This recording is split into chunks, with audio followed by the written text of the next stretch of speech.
Empecé a aprender HTML pensando que por fin iba a programar y terminé sintiéndome como si estuviera utilizando Microsoft Word, pero con pasos extras. Mi expectativa era hackear la NASA o crear el próximo YouTube. Pensaba que con escribir unas líneas de código iba a salir magia de la pantalla, pero pues la realidad fue hola mundo, esto es un párrafo, esto es una caja. O sea, técnicamente funciona, pero pues la verdad decepciona un poco. Yo quería sentirme un hacker y me sentí como si estuviera editando simples textos. En YouTube todos te dicen, va, HTML es fácil, ni siquiera es un lenguaje de programación.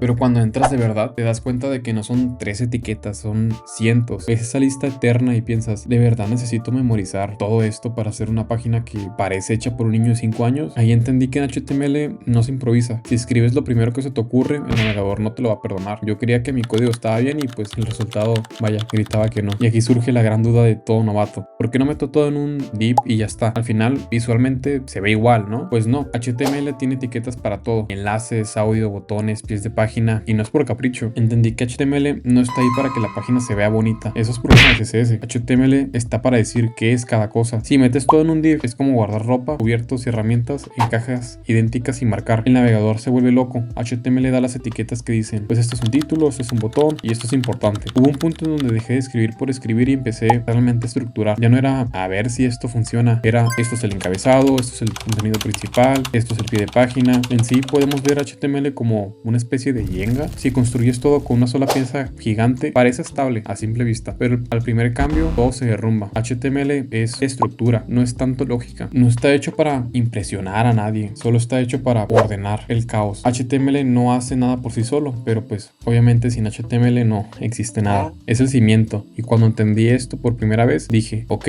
ahora sí sé qué es lo que estoy haciendo. Mientras más te adentras, empiezas a descubrir cosas como el boilerplate, ese esqueleto que tienen todas las webs del mundo. O sea, el head, el body, el HTML, las etiquetas. Al principio te asusta, pero luego te da un poco de paz mental, porque es saber que hay un orden desde el día 1. Le estás diciendo al navegador qué idioma hablas y dónde empieza lo bueno. Cosas como imágenes o saltos dejan de ser magia negra y se vuelven pura lógica. Así tienes un punto de partida ya establecido para que no tengas que reinventar el internet. Una vez sabiendo que HTML en sí solo define la estructura, el esqueleto del sitio web, puedes empezar a estructurar todo. Tienes una guía para la estructura de los documentos HTML, una serie de etiquetas para definir el contenido, junto a una serie de reglas o buenas prácticas para hacer un HTML semántico de calidad. Así que si estás empezando, no te frustres si no te sientes programador con HTML. Tu trabajo ahora no es hacer que la nave vuele, es solo construir puro chasis. Disfruta esta paz porque en el próximo video vamos a hablar de CSS, y ahí, amigos, es donde empieza el sufrimiento real. Si quieres ver cómo sufro entrando un div, dale like y suscríbete. Chicos, quería decirles que sé que me he tardado bastante con este video. La verdad, acabo de entrar a la universidad y acomodarme con todo esto sí se me ha complicado bastante. Puede que alguno que otro día tome un poco más de tiempo en subir el video de la semana por lo mismo, pero no lo tomaré como excusa para ausentarme un tiempo o algo así. Voy en serio con esto de convertirme en un desarrollador full stack, por lo que sigan conectados. Un abrazo a todos y gracias. Soy Pablo y nos vemos en el próximo video.